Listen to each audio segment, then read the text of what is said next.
Hey, everybody. This is the first live stream for the South Carolina Writers Association annual conference happening this weekend, April 16th through the 18th. And I am the host of Write On SC, Kasie Whitener, and we're going to go live with some authors here in just a sec. Watch this.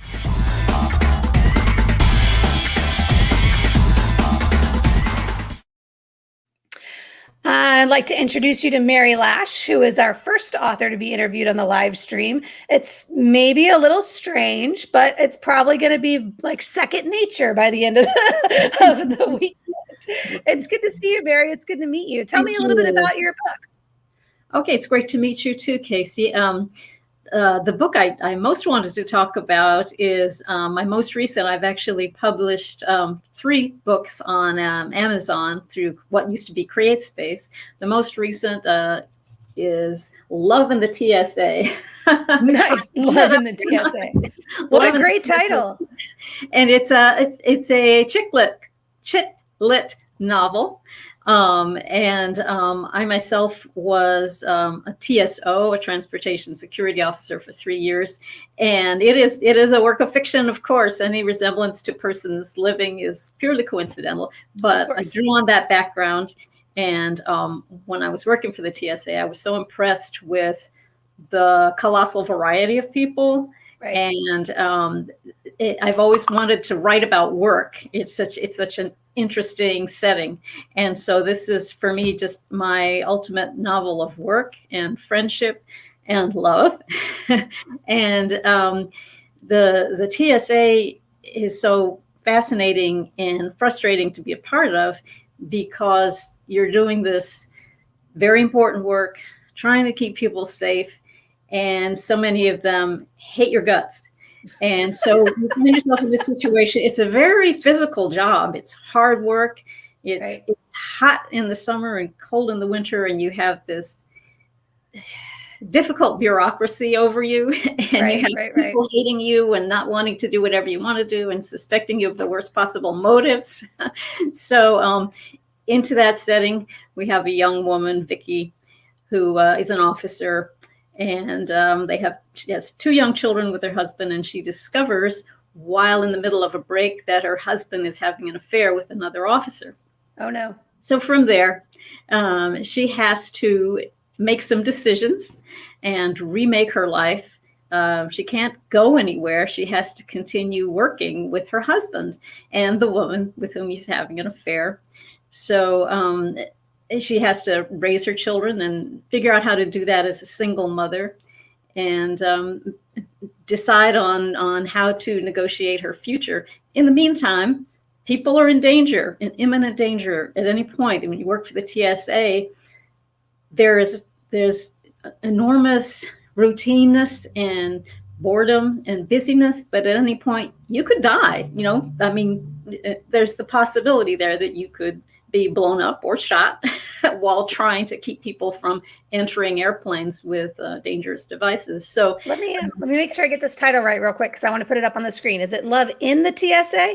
Love and the TSA. Okay, cool. I'm going to put that banner up here so people can see it and they can go out there and find it. Where can people buy this book, Mary?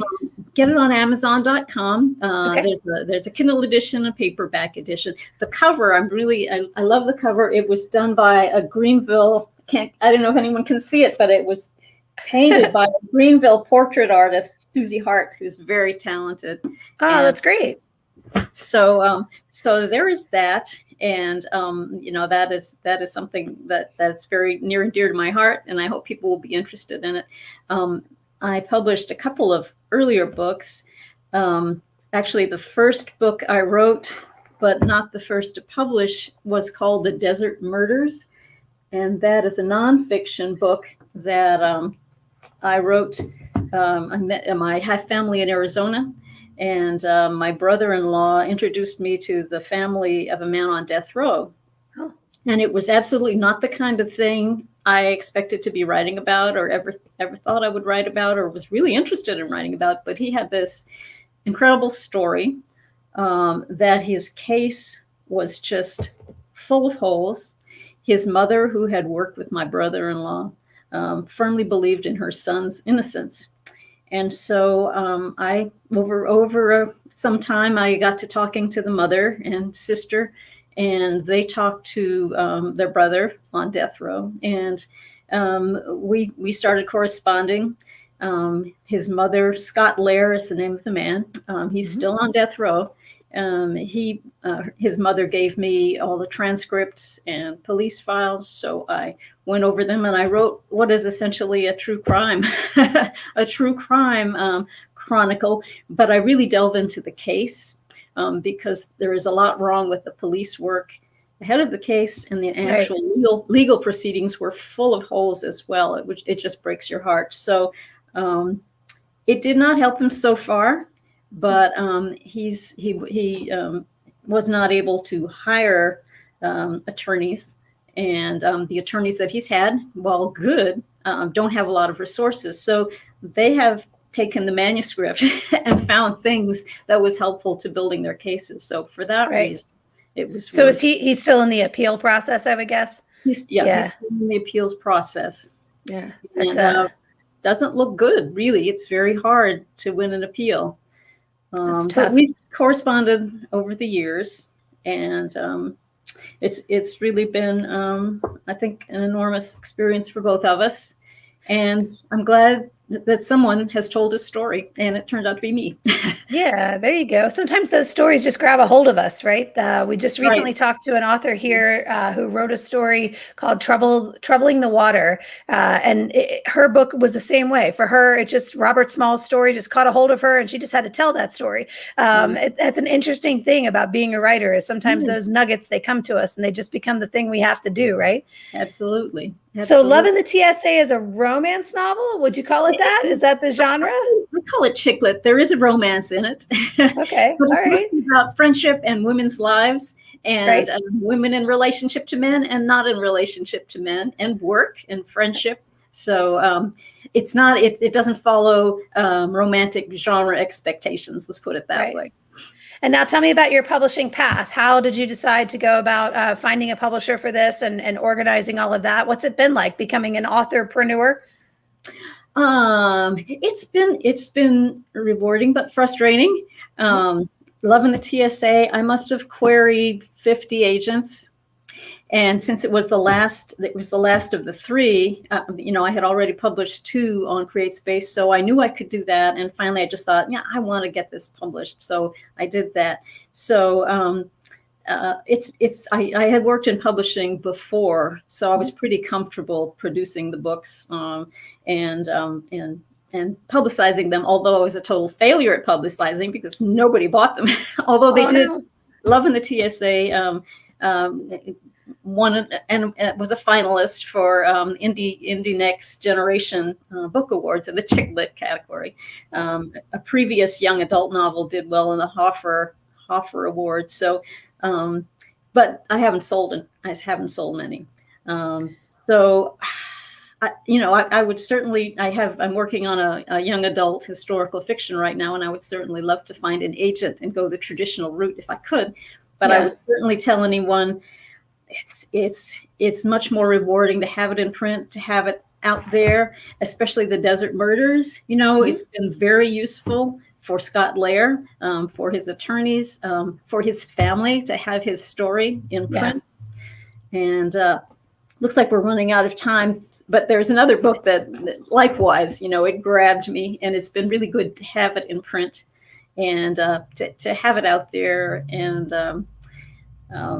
well, talk to me a little bit about so I put your website up here so people can go and read a little bit more about you and the other book as well. Talk a little bit about the conference that you're attending this weekend. What do you expect to get out of the SCWA conference? Well, of course, I'm interested in all the workshops and the speeches and the authors we'll hear. I'm really intrigued and interested in the Shy Writer's Guide to Promoting Oneself. I think that's going to be very useful, and it'll be unusual to be with people and network while we're all online. But I've gotten used to it, in the past year. So it's gotten a little easier, I think, for just about everybody, me included. These the live streams are brand new for me, but I'm really enjoying them. Well, good. Well, thank you for doing this. Absolutely. I'm glad to have you here. Thank you for giving me your time and for sharing your work with me. I'm really excited for you. And hopefully we'll generate a little bit more love for Love in the TSA and see if we can't get a couple of clicks on that link. Thank you so much, Mary. Have a great rest of your weekend and enjoy the conference. I'm sure it's going to be amazing. I think so. Thanks a lot. Bye-bye. All right.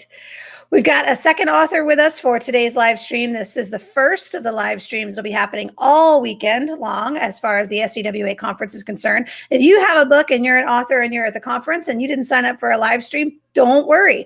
There's still room. There's still time. So just drop me a note. I will put my contact information up here in just a minute at the end of our second interview. And you can, of course, come on the live stream and promote your work as well. The more authors we have, the more fun it's going to be. Right now, I'm going to welcome into our studio Ann Barton. Welcome, Ann. It's good to see you. Tell us a little bit about your writing journey and what you're working on. Well, in case we get separated, as my computer seems to send me places, I even had to go and get a webcam because the camera refused to work. So it's duct taped up there. So should I disappear? I'll get it back. All right.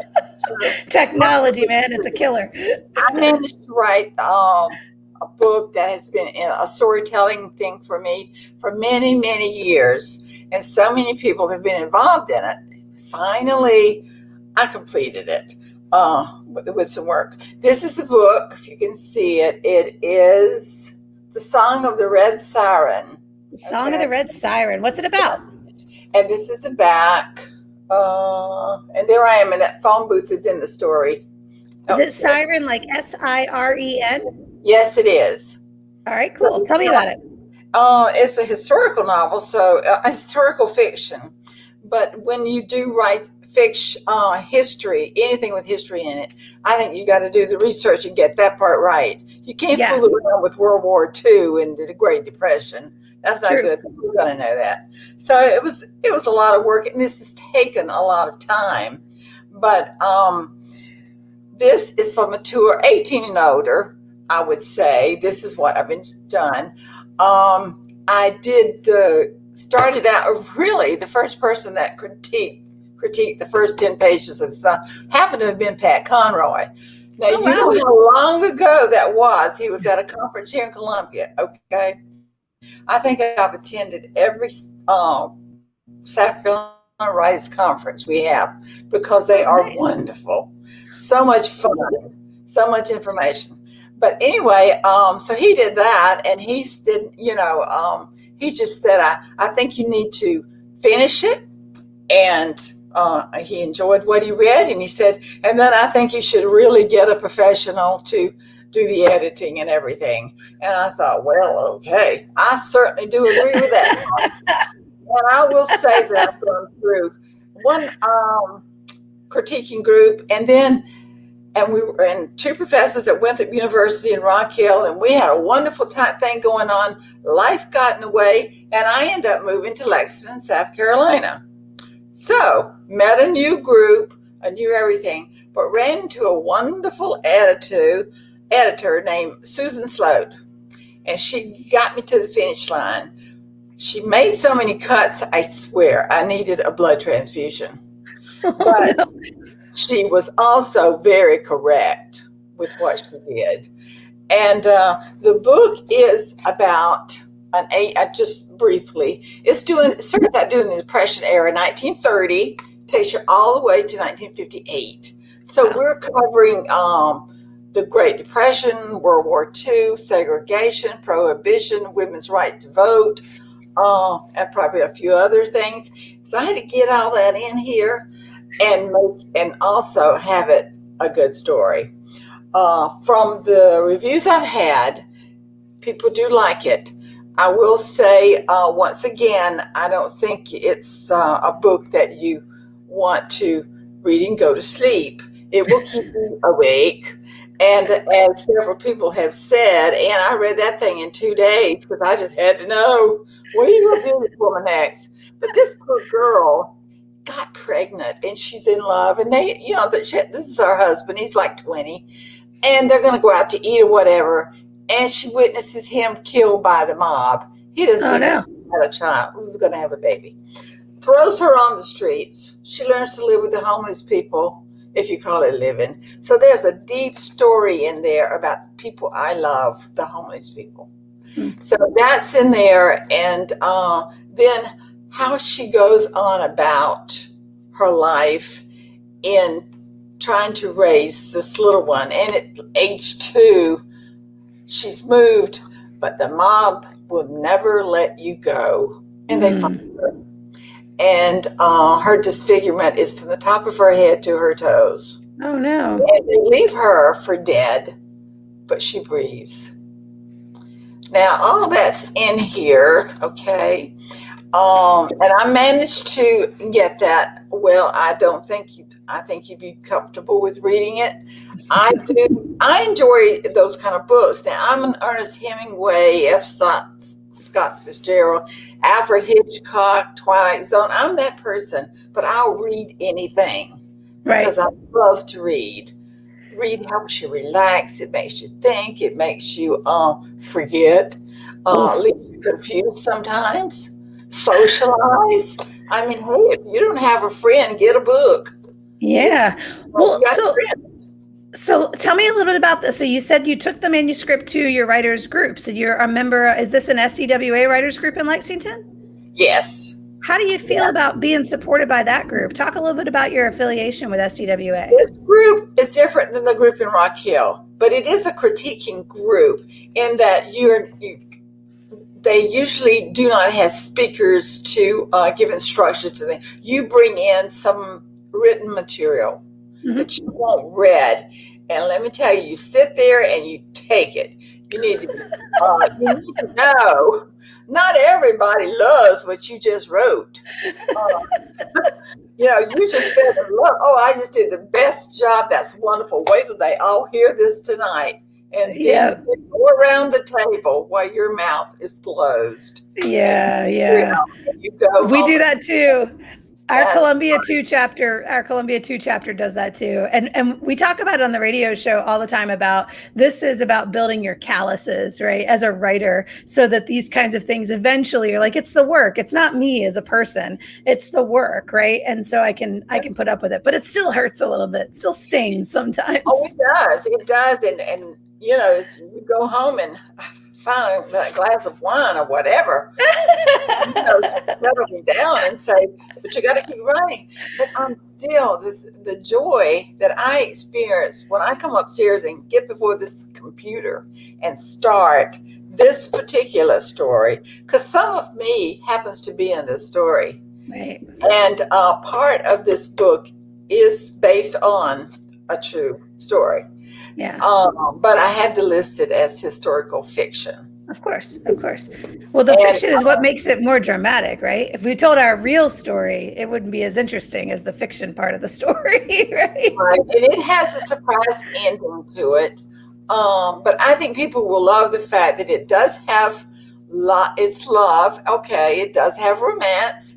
It does have violence. It has a sex scene. And I'm very comfortable with writing one if it is done, if it moves the story, if it's appropriate, and it's not erotica, but not graphic. But you get it's love. Yeah. It makes the sex love. Well, I might have to defend the erotica, man. There's nothing wrong with a well-placed sex scene. It's in here. And actually, I've had some men really comment, on the fact that they love reading the book. So I'm going, great. I didn't just write it for women. I mean, who does that? We write it for everybody. Everybody. If you're alive and over the age of 18, I think you could get something out of this book. If not history, then feelings. And I write with my characters talking to me. I mean, what is said in here is what they said, not me, but it's their story. It's how they've lived and struggled and then said, oh, I got a future, here I go, only to hit a brick wall. Right. Lucky to stay alive. Right. I will tell you that also at two of the conferences, I think we had in Litchfield Beach before we got the pandemic and we couldn't have anything last year. And I met two wonderful people down there, and they were talking. We talked about the book some then, and that was Carrie D'Agostino and Peter Ginsburg, I believe. I think one of them's going to be at this program, the conference. Carrie's going to be back this well, week. I will be. This weekend, actually. I've circled mine and all this thing. And of course, you have to tell me when to stop, because a Southerner can't even pronounce one sentence. It takes them at least 30 minutes to get a sentence out. Well, actually, I was going to ask if it's okay with you if we bring Mary back in and the three of us together talk a little bit about what we were hoping to get out of the weekend. Is that cool? Oh, sure. Come on back in, Mary. Hi. All right, so now I've got Mary and Ann with me, and the three of us are going to tell you a little bit about, well, not me, because I'm going to be here all weekend, but Mary, why don't you tell me a little bit about exactly what you said you were looking forward to Jeffrey's session on Sunday about the shy writer, and that's a panel too. They're going to have some agents there talking about that as well. What do you, for your writing, by the end of this weekend, this question's for you too, Ann, by the end of this weekend, how do you want your writing to have moved forward? We'll start with Mary, and then Ann can answer that. Okay. Well, the hardest thing for me, I love the writing. I want, I like people. I want them to read my book, but it's just really hard to think of asking, or selling and trying to get somebody to read it. That's the hardest thing. It's just sort of not in my nature, but I'm sure it can be learned. And so I'm interested in any tips that I can pick up. And so that, personally, that's my goal, is to feel more comfortable marketing my book and talking about it like this. This helps, doesn't it? Yeah, like a little bit of practice. All right, Ann, what about you? What do you want to get out of the weekend? Where do you want your career to be on the other side? Well, now my time is marketing. I really need to do that. I launched the book in September, but in the middle of a pandemic, COVID, right? But we had a great time. Had great reviews. I've had gone to several places, but you were limited. In fact, I did one a book signing out on the lawn of the country club thing. That's where that's what happened. The way it is. So I think now that we're changing over, I'm ready for my webpage. I'm ready to blog. I'm ready for it. Whatever. I want to be there because I guess I'll just love a story more than anything else. But I'm aiming toward marketing. Okay. And also some hearing some of the other writers and all, because it's always good. The group that I do, I'm not attending at this time because I finished the book and I have it published or whatever. But they helped more with just the critiquing part of the story than the editor together with her. We turned it inside upside down. I hate to cut y'all off, but John McIlroy has just gotten here. He's in our backstage area, and I promised him a couple minutes too. So I'm going to put y'all back to backstage, or you can go if you need to. Enjoy your weekend at the conference, and I'm going to jump on a conversation with John here real quick. Thank you so much. It was so great to meet you both. Thank you. Bye, Ann. Bye, Mary. Love you. Bye. Hi, I was lost in techno space. So here we go. Hi. Look, this live stream thing is brand new for pretty much everybody. So it's totally cool. Who knows where I am? It's totally cool. But we're bumping up against our 4:00 session. Okay. I got to go and do that. So tell me real quick about your book and your website, and let's promo the heck out of that for now. And I'm going to give you a twofer. All right. Do it. Yeah, do it. I have a book out now. It's in its last stages. It's in the third year of publication. It is called, here we go, Not Exactly Rocket Scientists and Other Stories. Our great good friend Pat Conroy called it a great book about friendship and growing up in a time of a lost America. So it's three guys, we all got together, wrote about growing up in the 1950s. I guess the log line, Kasie, is kids grow up, we tried, and it didn't take. So it's mostly true stories about growing up in a time, and as we say, quote, it's a time where we saw the enduring miracle of friendship, the fragile magic of youth, and the gift of stories told over the years. Very Yeah. PG-13. I laughed at your last comment. We have no romance, no sex, no violence, except I noted that we were terrible to our substitute teachers. Oh no. That was about the worst thing imaginable. But it's been out for a couple of years. www.notexactlyrocketscientist.com. It's gotten some great reviews, about 98% 5 stars. Available at your independent bookstores, available at Amazon, anywhere good books are sold, plus our book. That's fantastic. I'm so glad to hear from you, John. And as I said, that's I got 1 minute. It's mostly true. And but I would like to plug in, if people like that, I've turned to fiction, and I have a book coming out, I hope, in the spring, or I'm sorry, in the late summer, called Whatever Happens Probably Will. And that's a completely different kind of book. It's fiction stories, very much in the Southern tradition of stories where the past is really the gravitational pull on the characters and the narration. So if you like my book here, you can get my next book in the summer. Buy them both. I cannot wait to catch up with you again. I think I'm going to offer you another opportunity to do a longer conversation, because I got to jump over now into our first session with Alexa Bigwharf. But I hope you guys will all enjoy the weekend, enjoy the conference, and let's chat again, man. It's good to see you. And that's kind of it now for our live stream happening right now. I'm going to run our quick little closing graphic, and I will see you all at 8 p.m. tonight. As soon as our festivities wrap up, we're going to be back here on live stream again with 3 new authors to interview at that time. We'll see you then.